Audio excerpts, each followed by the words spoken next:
Welcome to Case by Case. We want to just take a moment and remind you that this content is intended for adult audiences. It is created for educational and informational purposes only. Viewer discretion is advised, as discussions may include references to real criminal cases, violence, and other sensitive and potentially distressing topics. While we strive to present every case with accuracy and respect those involved, the material may not be suitable for all viewers.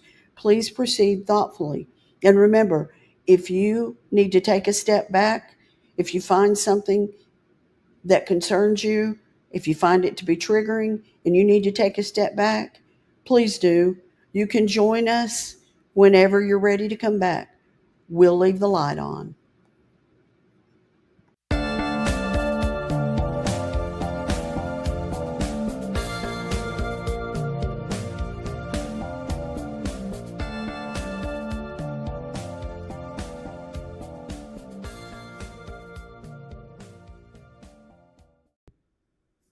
Welcome to Case by Case. I'm Terry, and today we're going to talk about the Nancy Guthrie case and what has unfolded so far. We're about 6 weeks into the investigation, 6 weeks since she went missing, which is honestly hard to believe. When this case first broke, I think most people assumed it would be resolved much sooner. After all, we're talking about an 84-year-old woman. It's a low-risk victim. The first question everyone asked was, how far could she have gone? And the second question was, how far could someone realistically take her without being noticed? Most people believed that by now she would have been found. I'm one of those.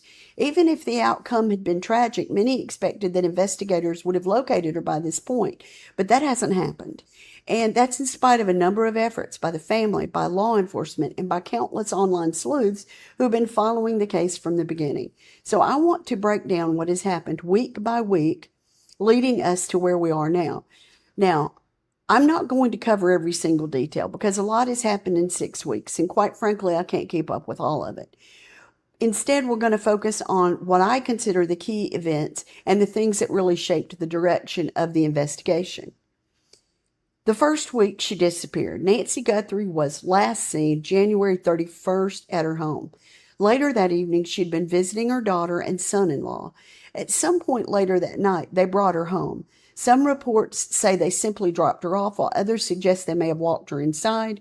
That detail isn't really clear, but what we do know is that she arrived home safely that evening from everything we've been told. Now, there are a few very important things to understand about Nancy's health and mobility before we go any further. First of all, her mobility was limited. Early reporting indicated that she needed assistance walking more than 50 yards, but later that description appeared to change to 50 feet. Now, that's a very big difference. 50 yards is roughly half a football field.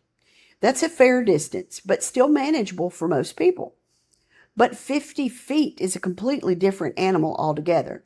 50 feet could simply mean getting from one side of a room to another, depending on the size of the home. So, regardless of which measurement is correct, what we know is that walking significant distances would be difficult for her, and she often needed assistance.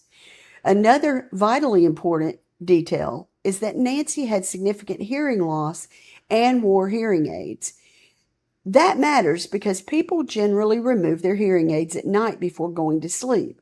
Anyone who's had family members, I have, with hearing aids knows this is standard practice. So if Nancy removed her hearing aids before going to bed and someone entered her home during the night, even if they made a normal amount of noise, there's a very real possibility she would not have heard them unless she happened to already be awake. And perhaps she had been awake. Maybe she was reading, watching TV, or just unable to sleep. I know the older I get, the more my insomnia rears its ugly head, and I've always been a person that loved my sleep. So it does happen, and we don't know what she was doing. But what we do know is that whatever happened occurred in the middle of the night. Another major factor in Nancy's health is that she had a pacemaker, and the pacemaker was connected to an app on her phone. That app monitored the pacemaker and transmitted readings. Presumably, those readings would go to her doctors or medical providers, because otherwise, what point would there be in having the device connected?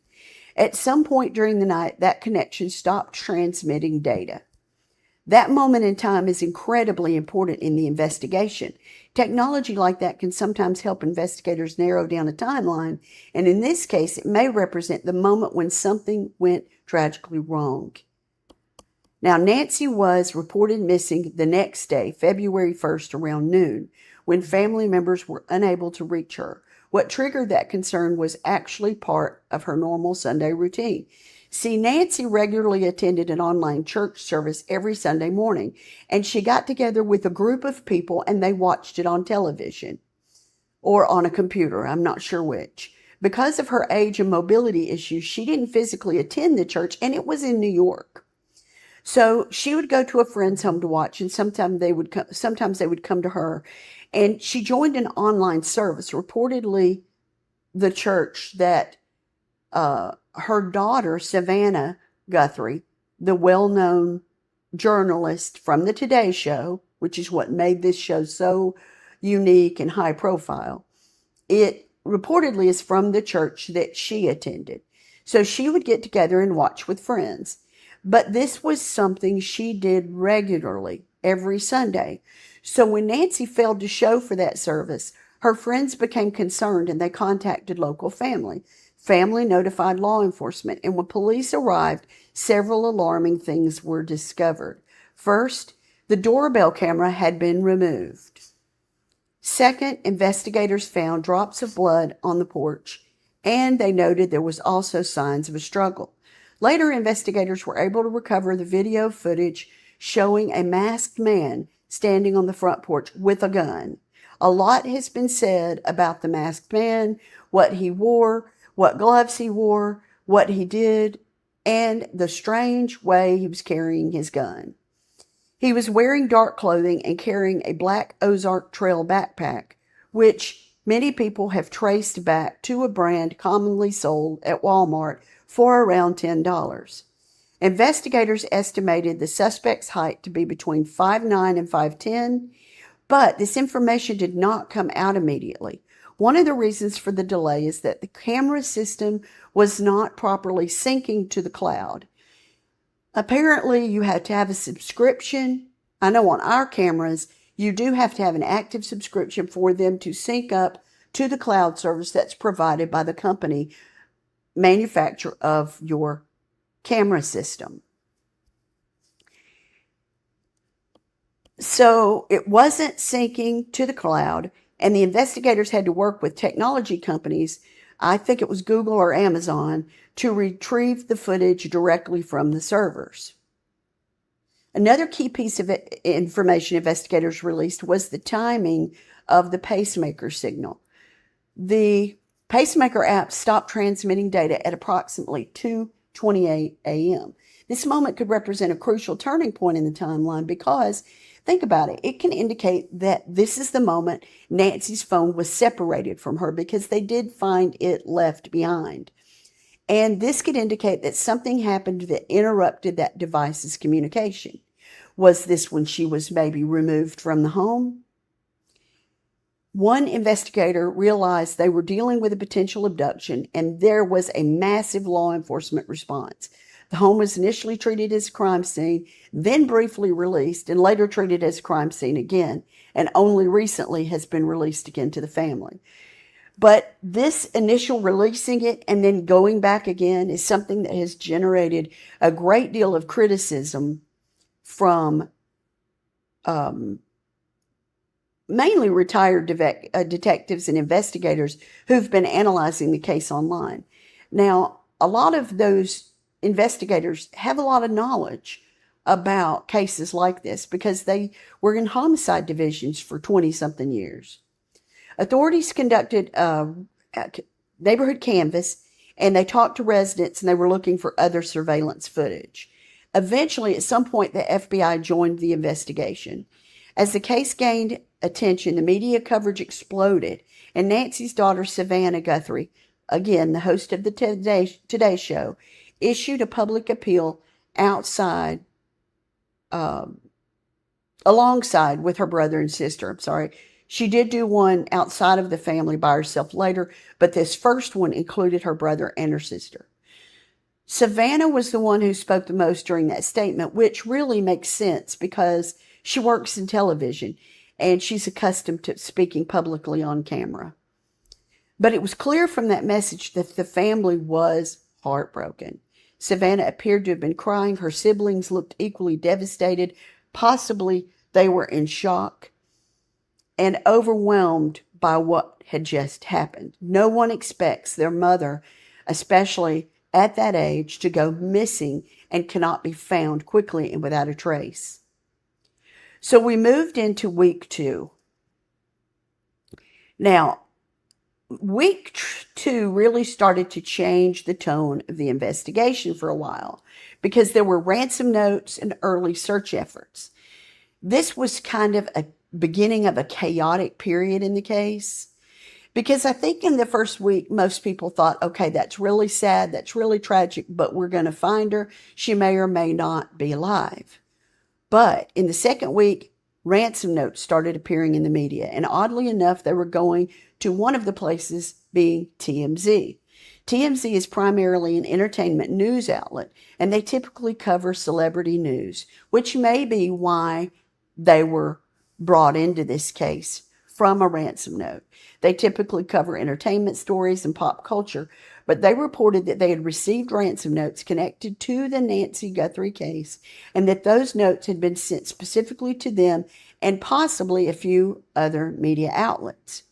As you can imagine, there was a lot of skepticism about this. When I was researching and following the case during the early days, there were a lot of people questioning whether the ransom notes were legitimate at all. Some people were even saying TMZ just fabricated this for publicity. Now, I don't know if that's true, and frankly, I doubt it. But what seems more likely is that someone sent hoax ransom notes to TMZ, knowing they would publish them quickly, because that's the type of lane they report on in TMZ. But authorities did later identify at least one person connected to a host communication, and I believe that individual was eventually arrested. I don't know what happened at the time. After that. But at the time, it created a huge amount of confusion about what was real and what wasn't. And there were a lot of people saying, wait, we've got a ransom note. Why aren't we putting out money? Why isn't the family putting out money? But the ransom notes themselves were strange. They demanded payment for Nancy's return, but what really stood out was the way the deadlines were written. The note reportedly said something along the lines of, bring the money by February 5th, and if that isn't possible, bring it by February 9th, but the amount would increase. If you've ever looked into any kidnapping cases or ransom demands, you know that's not usually how it works. Ransom notes typically give very strict instructions and a single deadline. They don't usually give alternate deadlines like someone scheduling a bill payment. The structure of these notes actually reminded me of ransomware attacks, where the hackers lock up a company or government servers and they demand payment. And in those cases, the demand might say something like, pay $2 million now, and if you don't pay, the amount increases. And we won't unlock this until you pay. And that makes sense in a cybercrime context. But in a kidnapping situation involving human life, that kind of flexibility is unusually, it's just really random. It just doesn't make sense. And it raised a lot of questions about whether the notes were authentic at all. During this time, Nancy's daughter, Savannah, responded publicly to the ransom notes. She made statements saying that the family had heard the demands, that they were listening, and that they were willing to do whatever it was to bring Nancy home. But they also said they needed proof of life. And that request is extremely common in kidnapping cases. Before a family pays ransom, investigators are going to advise family members and others involved in the case to confirm that the victim is still alive, because in many cases that's simply not the case. And by this point, it was very clear that federal authorities were heavily involved. The FBI often assists in kidnapping investigations, and partly because the cases can quickly cross state lines. But it's important to know that kidnapping itself doesn't automatically become a federal crime unless the victim is transported across state lines. But local law enforcement frequently will invite the FBI because they want their assistance. They've got specialized experience in these types of crimes. From everything we can tell, the FBI was actively working alongside local investigators, although that's not what was reported in the media. Many times it was reported that the FBI was asked to leave, that the FBI was trying to take it over. That's simply not what the FBI does, and this is coming from many FBI resources and many local investigators across the state saying that's just not how it works. So officials have been really tight-lipped about the details of who's involved. But one thing investigators did confirm during week 2 was that the blood found on Nancy's porch was hers. There was a significant development in that because it confirmed that some type of violent struggle had likely taken place at the home. Around this time, the surveillance footage also began circulating more widely, and people were analyzing the video frame by frame. They were trying to determine everything about the suspect, whether the person appeared young or old, whether they were by themselves, whether they were male or possibly female, and even focusing on small details like the subject's facial hair.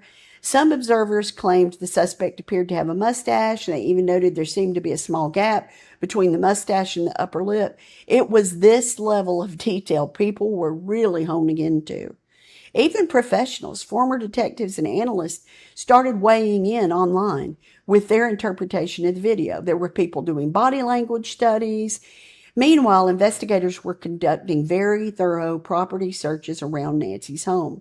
During this time, a number of journalists, a number of journalists and independent investigators were setting up outside the property.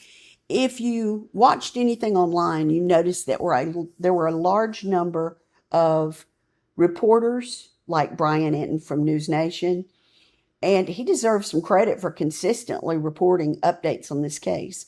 But there were also YouTubers that were covering the case, like JLR Investigates, who was regularly documenting activity around the house. He also was going on searches and walking around and speaking to people.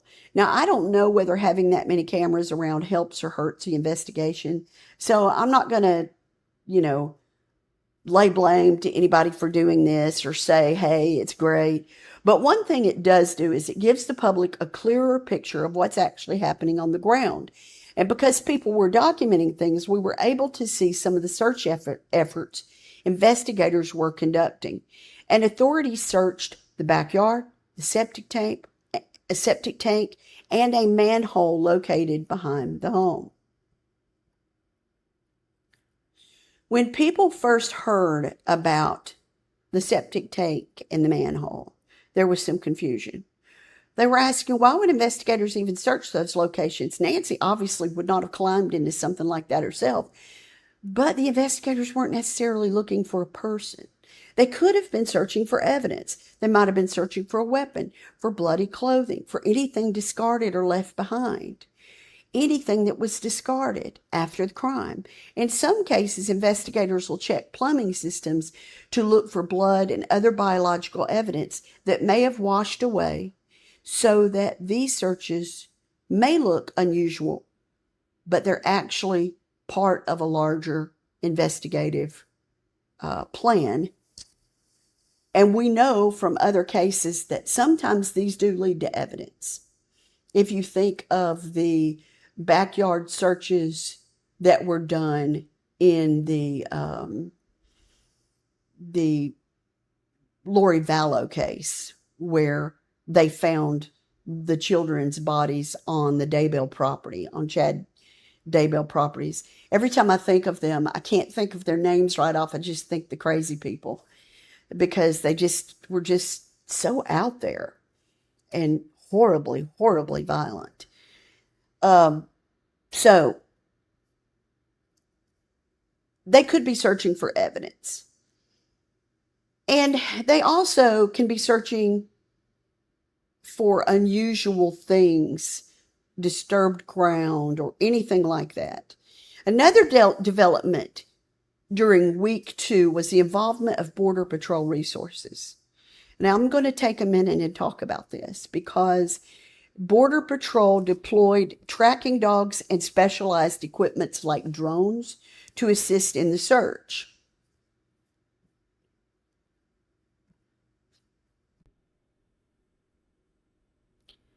And a lot of people were really upset about Border Patrol being involved because they associated their involvement with something that related to customs and ICE. I saw a lot of that online, but that's not what they were there for. And it should be noted that Border Patrol often assists law enforcement officers and detectives in searching for missing people, in searching for things in the desert, because they've got high-tech drones that can be used. So a lot of people don't realize that they have extremely advanced equipment. They've got tactical gear designed for searching difficult terrain like deserts and wilderness areas. So this is a really big help. And because of that, they're frequently called in to assist with searches, in places like Arizona, California, and other areas where large open terrain makes searches really difficult. Because think about it. If you are having to do all of that on foot, you've got a lot of dangers in those areas. You've got rattlesnakes. You've got poisonous spiders. You've got scorpions. And that is not to mention holes and cactus plants that will hurt you if you just brush up against them or get close to them.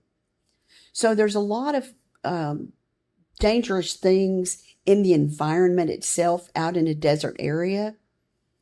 So if a drone can do it and look in that area, quickly, methodically mapping back and forth, it can save people a lot rather than them having to go out on foot.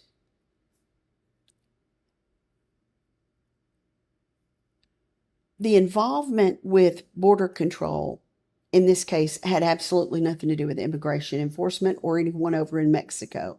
That is what everyone seems to indicate from the only official sources that we have, because they're not giving regular press conferences.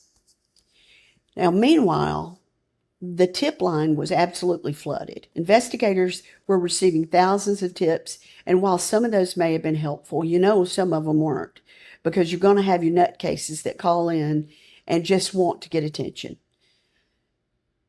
And that's the reality of high-profile cases, unfortunately. For every good lead investigators receive, there are often dozens of tips that turn out to be, maybe misunderstanding, speculation, or sometimes just people inserting themselves into the case.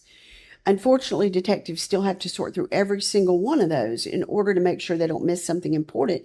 And by the end of week 2, the case had already become national news, and public attention was growing rapidly. This was also the time when people began bringing flowers and memorial items to Nancy's home. And it was also the point where online speculation started turning heavily towards members of Nancy's family. In particular, some people began focusing on her daughter Annie, as well as Annie's partner. He might be a fiance, might be a husband, I'm not quite sure, but Tommaso. And there were a lot of accusations being thrown around online. But it's important to remember that none of these accusations were supported by any evidence, and law enforcement has since said that the family was cleared. There's been a lot of speculation online about that from former detectives, about why in the world are you saying the family's cleared when you just got finished saying no one's cleared. So I don't know if it was pressure. We don't really know because we don't know the inside, or if someone just spoke out of turn. But at that point, the only reason people were focusing on them was because they were the last people known to have seen Nancy alive. And being the last person to see someone does not mean you're responsible for what happened However, as we know in the true crime world, it often does lead to the person that was responsible for the crime. So the speculation continued, and um, and I want to talk about something about the tips real quick. They were getting so many tips, but remember that even though they have to go through all of those tips, it's important to acknowledge that sometimes tips can be covered up by the sheer volume of tips. And we've seen that in a number of cases. We've seen that in cases where people have called in information and it got vetted, but it really didn't get attached to anything. One of the most famous of those was the Green River Killer and Ted Bundy.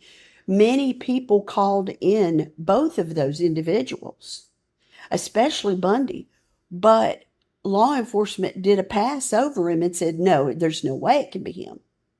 Same with Ridgway. So, and they're just two of them. There's been a number of this in cases.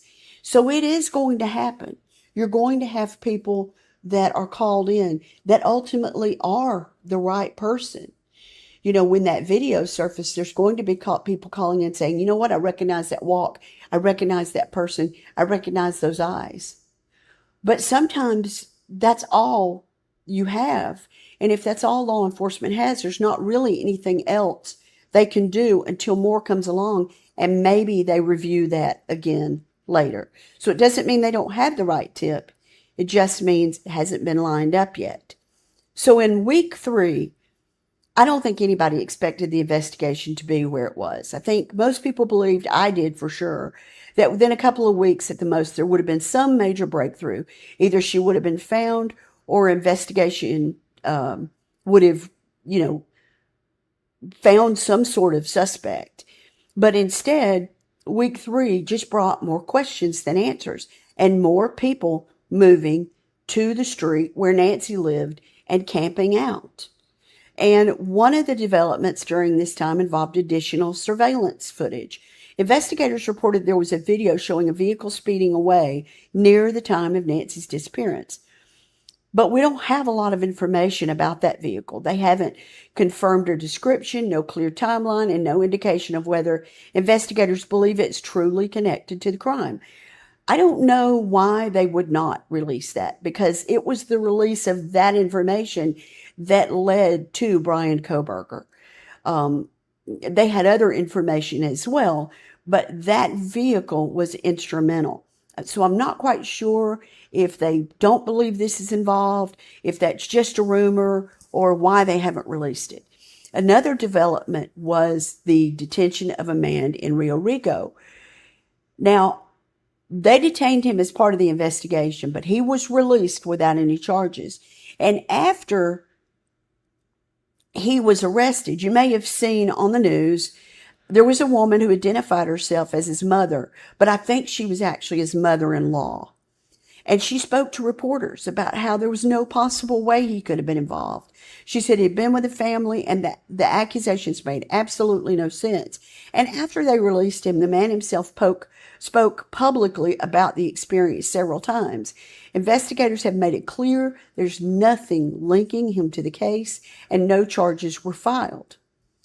We don't know what led them to him because we haven't been given that information.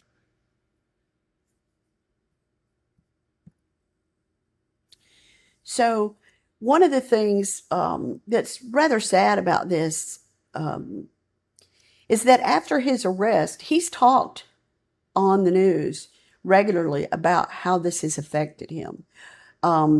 He's had people threatening him, following him, stalking him. It's deeply affected his life. And in that sense, I can understand why maybe the investigators are not releasing other people of interest, because as much as people want to help in the true crime world, many times there's people out there that just insert themselves and make it really, really difficult. There's been other cases that we've seen a lot of that happen. Summer Wells case, Maura Murray, Sebastian Rogers. Everybody wants to bring the people home, and everybody wants answers. So what happens is people, whether they mean harm or not, are convinced that someone is responsible or someone knows something. And maybe that person truly is a victim of the circumstances themselves. Maybe that person had nothing to do with it. And people are chased around, and life online is made miserable. Many of these people's addresses are given out, they're doxxed, and it can be fatal for someone if the wrong person is chasing after them, convinced that they hurt someone. So we don't know what led them to this, but we do know he's not linked to the case. No charges were filed. And we don't know what pointed them in his direction. Something must have, and it could have been a tip. And we don't know. We've not been given that information. But meanwhile, investigators continued processing the forensic evidence collected from the home. They were testing hair samples, blood evidence, skin cells, and mixed DNA samples. This is standard procedure in a case like this, especially where there are signs of struggle. We aren't told exactly what went on in that home. But during week 3, something else really began to intensify, and that was the online public criticism of the investigation. It really got ugly. There'd been some criticism in week 2, but not really. It really started to ramp up in week 3, particularly online. A lot of that discussion happened on YouTube, where several former detectives, homicide investigators, and cold case specialists began analyzing the case.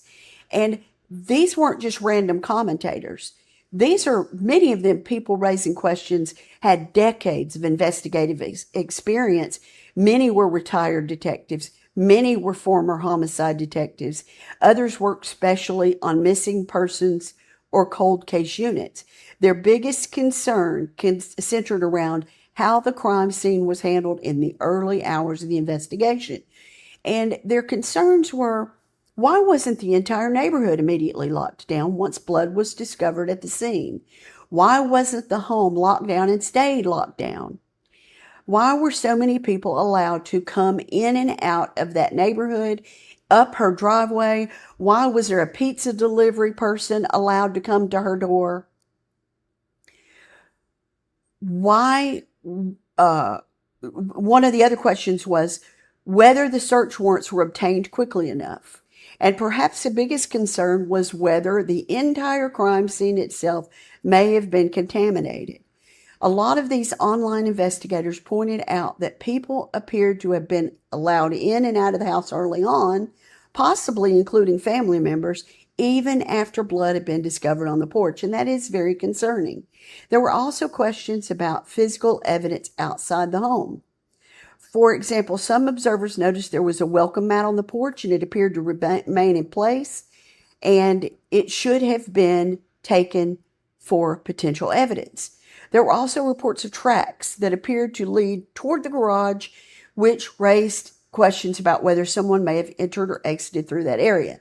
Now, I think it's been determined that that's possibly where she was dropped off, or they parked to walk her in on that Saturday evening that she went missing. So I think that might have been cleared up. But again, the critics were arguing that, all of this should have been researched and should have had investigators combing over it. And the critics were saying that once blood was discovered and there were signs of a struggle, everything should have remained secured from the very beginning. Now, to be fair, there's an important factor we have to keep in mind. We are not inside the investigation, and although these people online are former investigators, former homicide detectives, and many of them are at the top of their game, and many of them have names that are renowned in the industry, they are not inside the investigation either. So it may be that things happened that they are not aware of.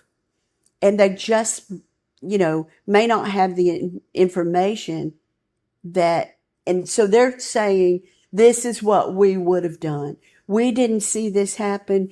We should have seen this happen, and this is not how you do it. And this is going to be a problem for defense attorneys when they find someone. That's largely what I'm hearing. And, I can understand that. For example, if detectives determined early on that what happened inside the house was a homicide rather than a kidnapping, that will change how the entire investigation steps were handled, but we won't necessarily know that.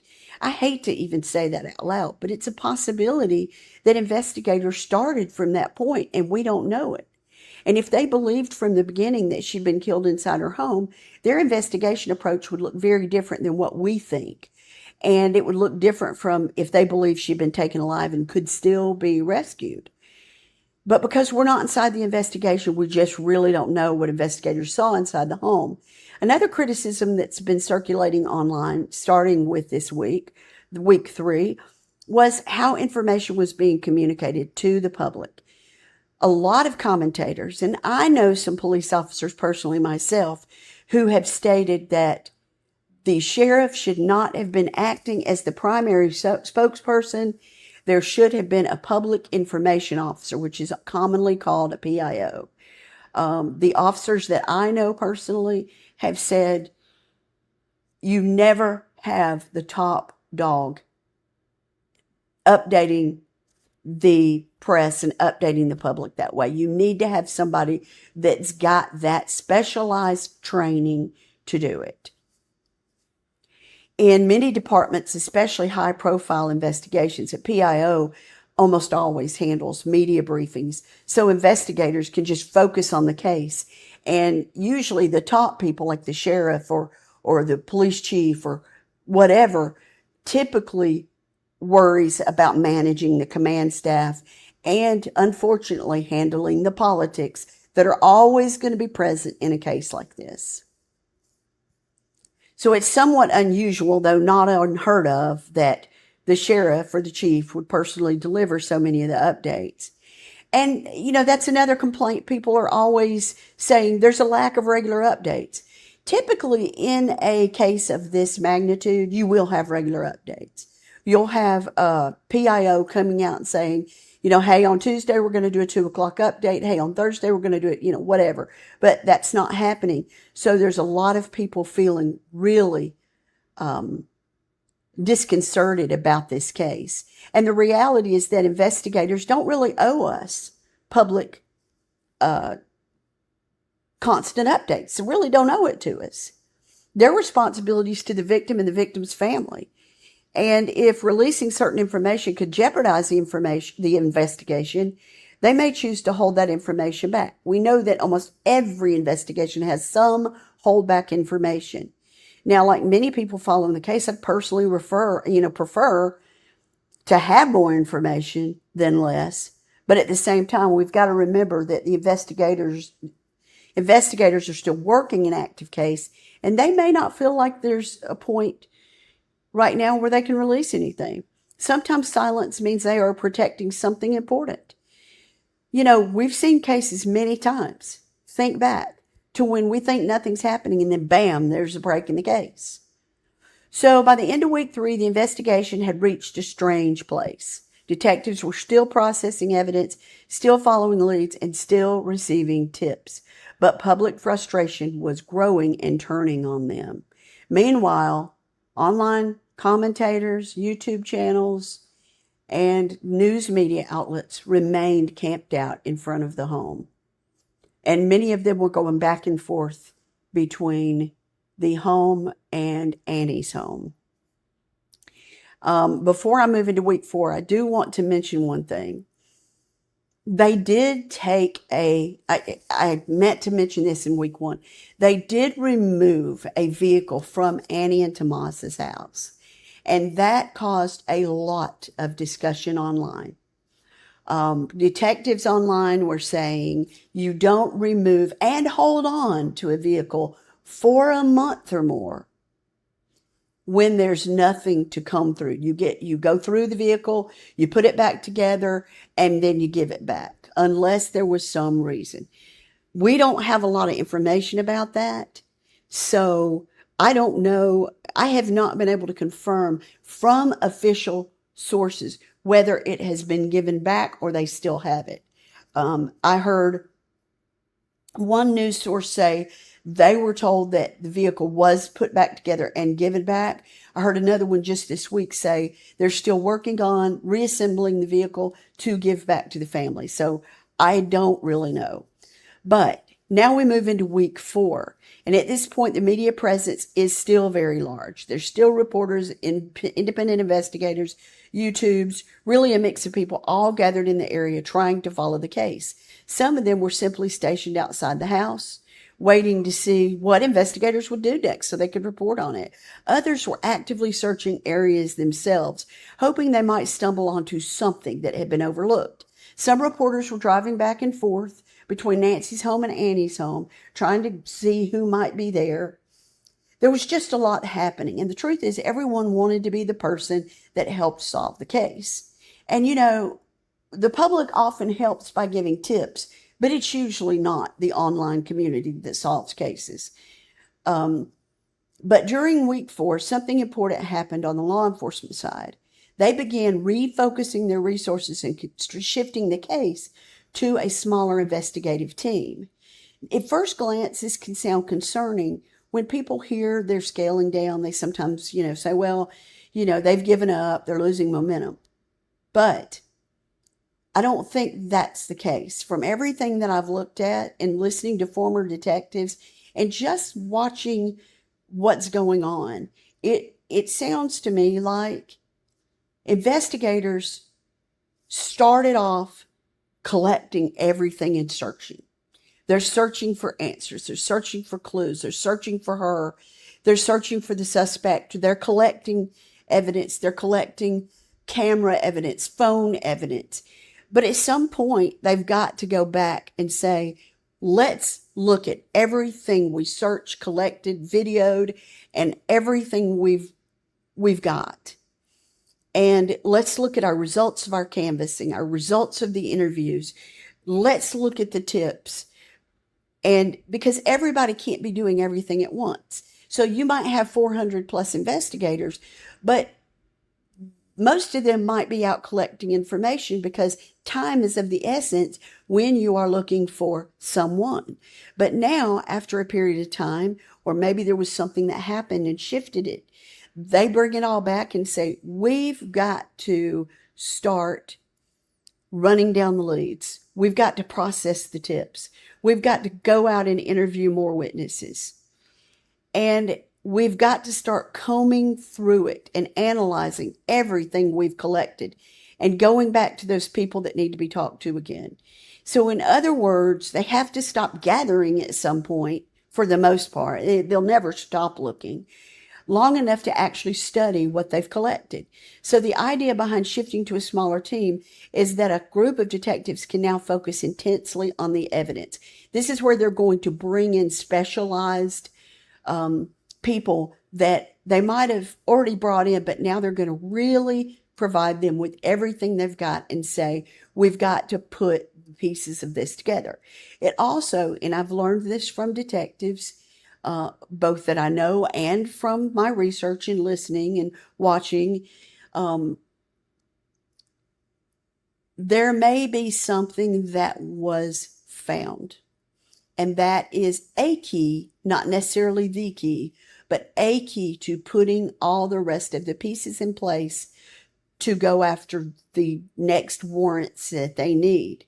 So investigators have emphasized that DNA evidence had not yet matched anyone other than confirming Nancy's own DNA at the scene. They confirmed there's still no suspect and there's no confirmed vehicle connected to the crime, despite the surveillance footage that showed one speeding away. People don't understand that the investigators can't be everywhere at once, I think. And that I'm not saying that they're doing everything right because I've never been an investigator or a homicide detective. I don't know any of that. That is not anything that I ever wanted to be a part of. But authorities have responded by saying that hundreds of personnel are still involved in the case, but the investigation has simply moved into a different phase. And during week 4, investigators began publicly discussing several possible theories about what might have happened: a kidnapping, a targeted account, or someone familiar with the home. Well, those are things that, are sort of obvious from day one. We know from day one it might have been a kidnapping, it might have been a targeted account, and it might have been someone familiar with the home. So that's sort of one of those things fairly obvious from the beginning. After all, if someone entered Nancy's home in the middle of the night, that suggests a certain level of knowledge about the property and her routine. And it's possible that investigators have been considering these possibilities from the start and simply chose week 4 to publicly acknowledge them. But it almost feels like every week had a different emotional tone. Week 1 was shock. People believed she'd be found quickly. Week 2 brought intense activity and a sense that, we've got something here. She's not been found. There's a major problem. And this sense that investigators were closing in on answers. Week 3, nope, we don't have anything. I'm frustrated. There's criticism. That's how people were feeling. I'm frustrated about it, and I'm critiquing everything they do. In week 4, people were realizing this case might be far more complicated than anybody initially thought. And Nancy had serious health issues. Remember, she had a pacemaker. And the device is no longer transmitting data. She had medication. She probably didn't have that medication with her. They probably didn't say, let's pack up her medication and everything she needs. Unless it was truly someone that knew her very well and it was for ransom purposes, because otherwise, why would you keep her alive? If something had frightened her, if she'd woke suddenly and she encountered someone inside her home, it's possible that the shock alone triggered some type of medical emergency. Investigators have said that Nancy was taken from her bed, though the exact evidence behind that conclusion's not been fully explained, or at least I've not found it, but I have heard that commented several times. And if that is accurate, it suggests that she may have been asleep when the intruder entered her home, or maybe she was in bed reading and didn't have her hearing aids in. And if she woke up suddenly to find someone there, that could have caused extreme stress, particularly for someone with health conditions. And that possibility has led people to speculate that maybe she suffered a medical crisis during the event, but investigators have never confirmed that. And another interesting shift in public perception also began around week 4. Early on, people looked at the suspect seen in the surveillance video and assumed the person must be, not very sophisticated just by watching the mannerisms. The way the gun was held is what was communicated. Going and picking up flowers and trying to shove them in the camera. But by week 4, people were saying, I don't know. Despite the video evidence and the massive investigation, the suspect still hasn't been identified. So if this person wasn't careful or intelligent, how did they manage to avoid being caught for 4 weeks? And then we moved into week 5. And this is where investigators appeared to find what could have been an important piece of evidence. Now, was during this week, investigators discovered black gloves near the scene, or we became aware of it during this week. At first, this seemed like, this is really significant because they look similar to the gloves worn by the masked suspect that was in the surveillance video, right? And investigators collected the gloves and they sent them for forensic testing, but when they came back, it turns out they belonged to a nearby restaurant worker. And once investigators followed up, they determined that the gloves were not at all connected to the case. So when you think about it, that explanation makes sense. People who work in restaurants or food delivery will often wear disposable gloves, and it wouldn't be unusual for someone to remove them, and maybe they dropped them, or maybe they discarded them purposely. But once the news about the gloves went public, more and more black gloves started appearing in the area. It was the strangest thing. It's like, where are all these coming from, and why were they missed? They wouldn't have all been missed by law enforcement. Some were found near the home, some were found further away, and it led me to think, well, people were just planting these gloves intentionally to get some notoriety. Not all of them, but some of them. And sometimes in high profile cases, people will insert themselves into the investigation for attention or because they think it will be fun to do. It's not, and don't. Whatever the reason, none of the gloves that have been found so far have led investigators to anything closer to identifying the person seen in the video or who might have been at Nancy's home that night.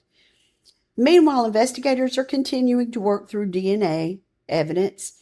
They're starting to explore genetic genealogy testing. This is the same type of technology that's been used to identify suspects in cold cases. I think the Golden State Killer, I think they used it in Brian Kohberger's. And if investigators were able to obtain usable DNA from the scene, like if there was a struggle or a fight or something, genetic genealogy could potentially help them identify relatives of whoever left that DNA behind. At the same time, online speculation continued to grow. The investigation had entered a stage where there were fewer visible developments, which often leads to more speculation and rumors. And the other major development is that investigators began preparing to return Nancy's home to the family. And as you can imagine, this really got people in an uproar because people believed that if the home was no longer an active crime scene, it was now then a cold case. But once it began to be returned to the family, many of the people who had been camping outside moved on. Now, there's still a few people who remained. News Nation has stayed. Some of the YouTubers have stayed. There's a couple of other local news agencies that have stayed. And I think from watching it every day, they've done a pretty good balance of they've done a pretty good job of trying to balance respect for the family's privacy, and with the possibility that something could happen in the investigation, and they don't want to miss that. They want to report on that. I think most of the people that are coming now and staying there now understand that they're probably not going to be the ones to break the case. They might be the one to report a break. But I think earlier on, some of them, especially some of the YouTubers, were thinking there might be something they could find that they could alert media to, alert the alert the police and investigators to, that might not only make the news, but also break the case. Okay, so now, returning the home to the family usually means investigators believe that they've collected all the evidence they need from the scene. Ideally, that means that investigators, including the FBI, have thoroughly processed the property and left no stone unturned. Keep in mind something. I want you to think about your own house. Investigators don't know where you keep your personal things that might lead to something. They don't know if someone keeps a journal hidden on a bookshelf, or notes tucked inside a drawer, or important papers inside a book, or personal notes inside a Bible. There can be hundreds of places where useful information might be hidden. Maybe somebody's written in a journal about seeing somebody suspicious outside their home, but they've never told anyone for whatever reason. Maybe they've just never told anyone. That is the kind of information that investigators can use in an investigation of this type. But it takes a long time to go through everything. And they've got to go through carefully and determine what might be relevant and what really can be just returned back to the rest of the family. And one thing that's been made notable through this investigation is the way Nancy's family has handled the situation publicly. Aside from their pleas for help and their statements asking for information, and the information about, giving, the family gave $1 million reward, and offering to make donations to places. The family has not been highly vocal in the media. They've not publicly criticized investigators at all that I'm aware of. And they've not yet announced that they're conducting their own independent investigation. They appear to be working patiently with law enforcement. But when you consider someone like Savannah Guthrie, who clearly has significant connections and resources, she's been a journalist for a long time. It's reasonable to assume that if the family believed the investigation was not being handled properly or not being handled on a timely manner, they would have brought in their own investigation team. You can imagine that people have offered their services to her because of the line of business that she's in and because of her notoriety. But at least at this point, we've had no indication that the family has chosen to go that route. So they seem to be having faith in what law enforcement is doing. That's the way it appears. Let's see, what else? What else do we have that was in that week?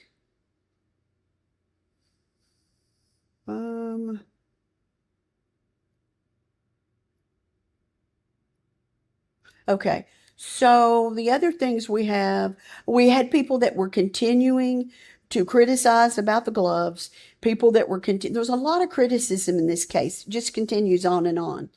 Now, I have noticed many channels have moved on and they're not talking about it as much. They're only covering it when something happens. I wanted to give a 6-week recap because that's where we are, because there's no way to follow every single thing that was happening in this case at the time it was happening, without being online all day, every day. Let's see what else we've got. There were a lot of people still analyzing the surveillance video, trying to determine, oh yeah, this was a big thing. A lot of people felt like the surveillance video actually showed 2 different nights. And I believe someone in law enforcement actually made that statement, that it was 2 nights. Might have been the FBI that said that. I'm not quite sure, but someone stated it was 2 separate nights and that they could tell that for one reason because of not only the clothing difference in the clothing, but also because one photo had the moon reflection and it was well lit up, and the other one, the moon clearly was not out like that. I don't know if that's the case. Others have said that the difference are just explained by lighting and shadows, depending on where the cameras were positioned. There's been a lot of speculation that 2 individuals might have been involved. And that possibility raises another thing to think about. Because if someone enters Nancy's home and removes her from her property, it'd be extremely difficult for that person to just do it alone. They would have to just pick her up, throw her over her shoulder, and walk out the desert. So I think there's got to be a vehicle certainly involved. And it's unlikely that they just carried her long distances, which leads to another mystery. Where is the vehicle footage? In almost every neighborhood, there are multiple cameras. I mean, in my neighborhood now, everybody pretty much has got a camera. So I can't imagine a neighborhood like this where it's high dollar, much higher dollars than those around it. They wouldn't have cameras. And where is the vehicle footage? That's something I don't understand. But none of that footage has been released. So then we entered this week. And it became obvious that the investigators are no longer actively using cadaver dogs in the search. And they've indicated that they still believe Nancy could be alive. Now that's great news. That is great news, but we don't know what information have caused them to believe that. We also heard that Savannah Guthrie is planning to return to her job. We don't have a date yet, but apparently she did go on the Today Show She considers her coworkers very close to her. Many of them are like family to her. They consider her family, and they are very excited to have her come back. And they're very supportive in this entire situation. So that brought about a lot of speculation, because a lot of people feel, well, if she's going back to work, she's not out there anymore, which means she doesn't believe that her mom is alive, or she would never leave that place. Well, we don't know that. We don't know that. So we don't have confirmed search areas now. And we have investigators that have indicated that Nancy may have been moved out of the region entirely. Earlier in the investigation, officials stated that somewhere between 300 and 400 investigators were assigned to the case at different points, and that tens of thousands of tips have been reviewed. So imagine how many, if that's been reviewed or received even, imagine the manpower it's going to take to go through a lot of those, because you can't just discard a lot of them right off the bat. And a lot of the information is coming from a mix of sources: traditional media outlets like News Nation, articles from publications like New York Post, and journalists who have constantly been reporting from the scene. Some reporters have really stayed in the trenches on this case. They've been talking to neighbors, speaking with sources close to the investigation, and gathering what information they can. A good journalist knows how to approach people, how to ask the right questions, how to piece together information that helps the public better understand what's happening. At the same time, there's been independent YouTubers covering the case. Now, someone that I mentioned before is JLR Investigates, for example. He's not a traditional journalist in the same sense as someone like Brian Enton from News Nation. But he and others like him have still played a role in keeping this case visible. And love him or hate him, that visibility is important. When hundreds of thousands of people are watching coverage every day, it increases the chances that the right person might see something and recognize it. Sometimes someone will assume that a tip hasn't come in by now, that it probably never will, but that's not necessarily true. When investigators are receiving thousands and thousands of tips, it takes time to go through them all. And sometimes the tip that breaks the case is buried somewhere in the middle of that stack. And we talked about before that, no matter how the tips are coming in, that volume is going to take a while to get through. And some things are going to have to say, wait a minute, I remember something, and it'll be something that's stuck in their mind, and they've got to go find that. And we've seen it happen where someone calls in a tip about a suspicious person, and something unusual they saw, and that information isn't immediately recognized for what it is. Only later, when investigators circle back and review everything again in totality, do they realize that one piece of information may have been the key all along. So while it may look like nothing's happening publicly, that doesn't mean nothing's happening behind the scenes. And it doesn't mean it's a cold case. And there's another factor here that we should probably acknowledge. When someone as high profile as Savannah Guthrie, who's a nationally known journalist and co-host of the Today Show, you can absolutely be certain that investigators understand the level of attention this case has received. They understand the scrutiny. That doesn't mean the case would be ignored otherwise, but it does mean that there's a lot of pressure and a lot of scrutiny surrounding the investigation. So it's extremely unlikely that this case would be abandoned for that reason alone. Investigators are almost certainly still working on it and just not passing along information.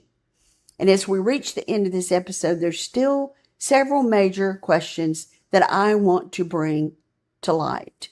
One, was this a targeted kidnapping? There's several things that suggest that it might have been. The backpack, he appeared to be prepared.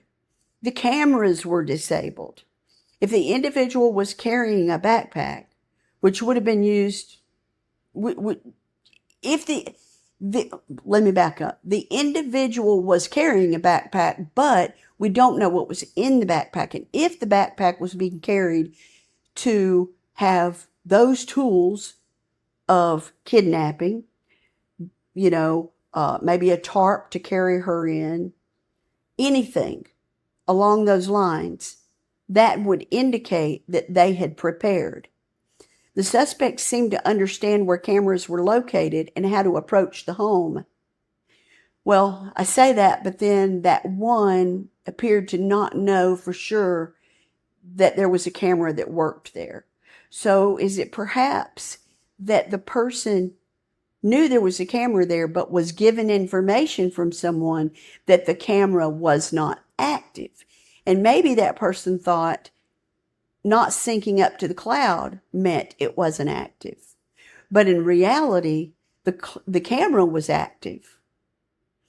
It just wasn't syncing up to the cloud. I mean, that's just something to think about, because if they were aware of this, they either cased the place out or someone educated them on it.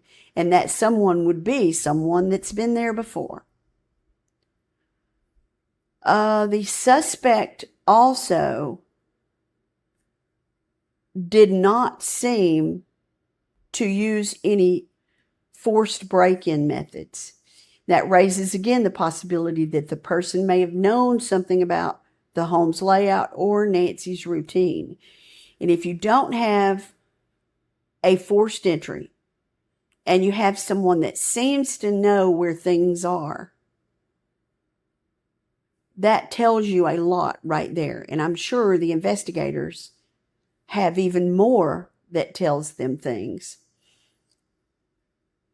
Then there's the question about the ransom notes.